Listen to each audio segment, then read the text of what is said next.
бул жагы мына биякта тротуар кетиш керекпи? Тротуар кылыш керек. Эки жагынан тең. Эки жагынан тең. Бизде мына зеленый жана кичине эле болот да, туурабы? Мынчалык чоң болбойт да. Мынча чоң болбойт. Мынча мындай кетсе болот да. Мына бурчтан алып кетсек болот. Ооба. Я. Эски жашылдын бурчу мененби? Ооба. Ооба. Туурабы? Так. Сизге эртең тапшырма. Нар жак 1, бул жак 2. Эмени коюп бериңиз дагы сразу заборду алып, фундаментти куюп, тосуп, эме кылып берели. Эмени тосуп коелу, садикти тосуп коелу дагы. Бузуп башып тетияка чейин бара берели. Макулбу?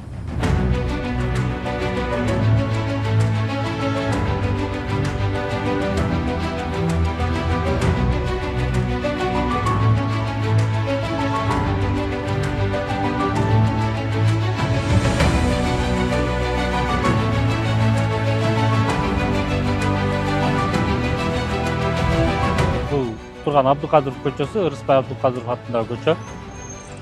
Ош шаарынын башкы планын алайык. Ош шаарынын башкы планы 2016-жылы 29 мартта Кыргыз Республикасынын өкмөт тарабынан бекитилген, 25-жылга мезгилге чейин деп.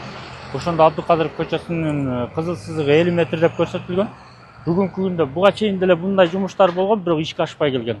Бүгүнкү күндө мына Ош шаарынын мэри Жеңишбек Шермановичтин демилгеси менен ушул көчөнү, мына Абдыкадыров көчөсүн Курманжанаткай көчөдөн тууру жанагы Амир Темир көчөгө алып чыгабыз деген демилге көтөрүлүп, ошол иш башталып атат, Кудай буйрса.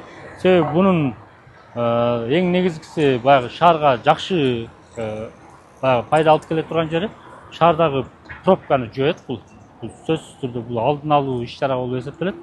Азыр бул баягы жанагы 2024-жылы Ош шаардык кеңеш тарабынан кабыл алынган деталдык пландоо долбоорунда да каралган. Ишке ашса, Кудай буйрса, шаар үчүн дагы жакшы бир чоң бир долбоор болуп эсептелет да. Шерманович өзү тапшырма берди. Бул жакта канча үйлөр снос коюлушат. Биз ошол боюнча жумуш алып барабыз. Ошол жумуштун жыйынтыгы менен бул долбоор ишке ашып калса, шаарда бир эң негизгиси баягы пробка болуп аткан жерлердин бардыгы бул ушул маселе чечилет деген.